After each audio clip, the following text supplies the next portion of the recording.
نحمده ونصلي علی رسوله الکریم. محترم مسلمانانو، دا نننۍ ډېره بهترینه ویډیو ده. تاسو دا ویډیو وګورئ، بیا ستاسو زه یو څو خبرې کوم.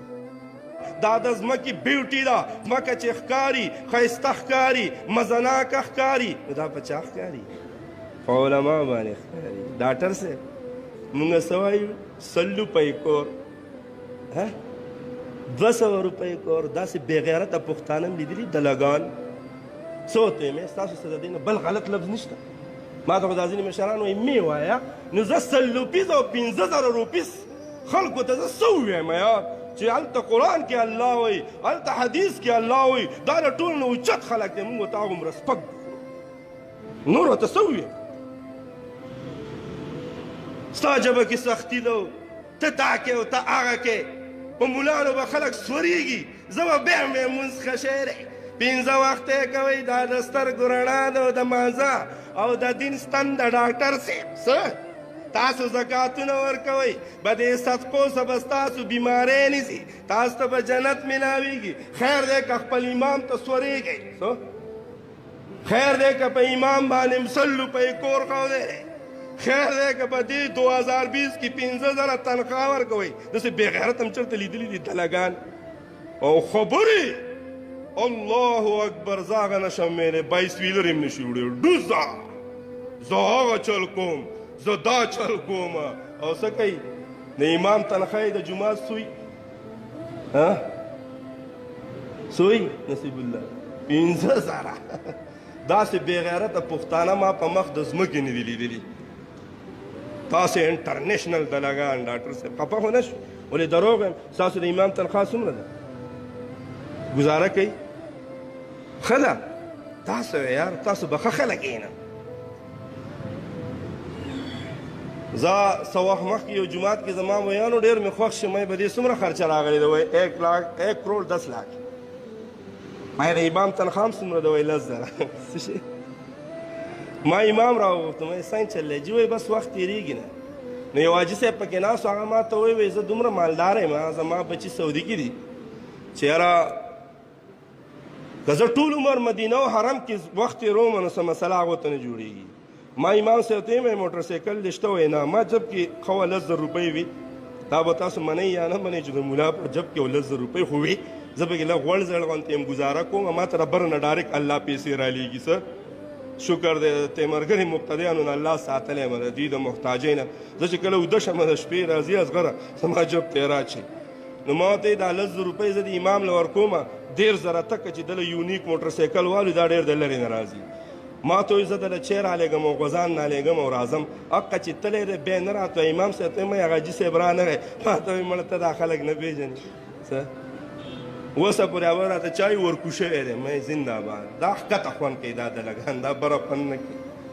څه ما ته رنګه مو شوی جنازې له راشه، مې زه د دلګانو جنازې نه کوم چې په پیسو غوړ زیړي او څه کوي د امام بېعزتي کوي، بې ادبي کوي. او د ټول نه به زیات امام ده تنګوم، بس ډانګي لاندې تیار دي. څه دي ډانګي؟ او څنګه به یې تنګول کړ؟ مولوي صاحب یاره ته په ټیم نه راځې، د نه سړي زویان، بې غیرته، بې شرمه، بې حیا.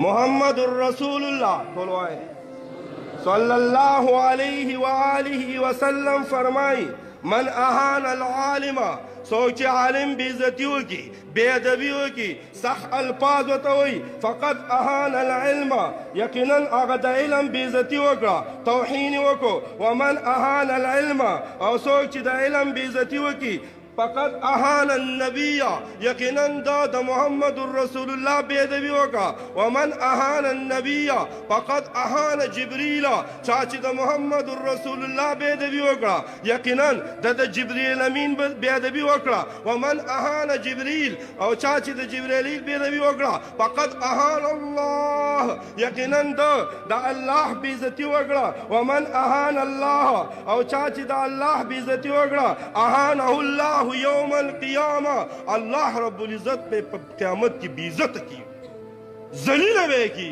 څوک؟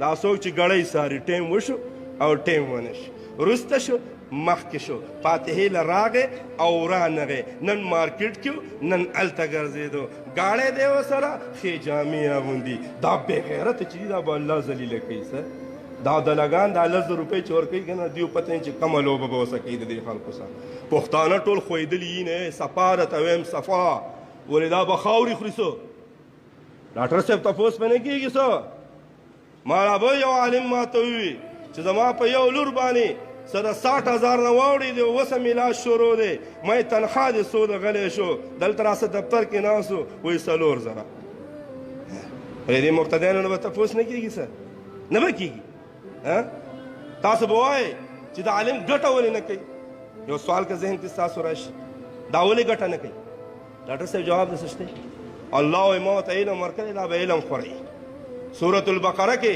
آیت مبارکه ده و یاد ساتئ زما بندگانو مؤمنانو دا عالمان چې دي دوی به ښکلی کاټن اغوستی ښکلي جوبې به یې ښکلي پګړۍ به یې ښکلي ګاړې به یې و یاد ساتئ دوی پې خپل فقر پټ کړی دوی پې خپله غریبي پټه کړي د دې وجې نه چې د تیمرګرې خلک د کلو خلک دې عالم ته داسې ونه وایي چې دا کمزوری دی دا فقیر دی الله رب العزت اولنۍ سورة البقره کې فرمایي و ستا مازغه دې کلاو شي د دې سړي تپوس وکړه د ده ژوند څنګه تېرېږي د علم ته خپل ژوند ورکړی دی ما پکې للفقراء الذین احصروا فی سبیل الله الله رب العزت وایي ما د دین په خورولو کې دا بالکل بند کړي دي نو د دین نه علاوه دوی سره ټیم نشته د دوی سره ټیم نشته ګنې ښه غټ کټي ښه غټ څټ کي ښه غټه خېټه یې د دې نورو خلکو نه ښه ګټلی شي وجه سره دوی په دین کې صحیح مشغول وي نو الله تپوس کوي څه ته به یې تپوس کوې دا نه چې 4,000 روپۍ ورکوې او نور خیر خیریت دی 100 روپۍ کور زه یو ځای ته لاړم نو د یو کور پسې د 3 میاشتو 300 شاټ شوي نو ما تپوس کوي دا ډېر لوی ټیکهدار دی د ده سره 2 اکسلای دي 2020 ما یې ښه دا خو بیا داسې بې غیرته دی چې ایوارډ ورته ورکړو او د 3 میاشتو پسې 100 روپۍ سټارټ وي یاره د پښتنو په شان دلګان ما به دې میدان کې ونه لیده هر سله به دله پیسې خو د امام دپاره د عالم دین دپاره به دا وایي زما ګزاره نه کېږي څه زه ډېر سخت خراب یم نو موږ ورته وایي الله دې سخت خراب کا زما یو امام ملګری و هغې ته چېرته یو مقتدي ویلي امام صاحب وایي ټایم شوی دی ما ته مولوي صاحب وي ما ډکې هسې راله چې یاره د دې وضوخانه کې ډېر ښکلي ټایلونه لګېدلي دي یا الله یو درز ورکړي څه ورکړي خو یې په خوله مې نه دي ویلي ډاکټر صاحب زه به دله امام راولم زړه کې مې راله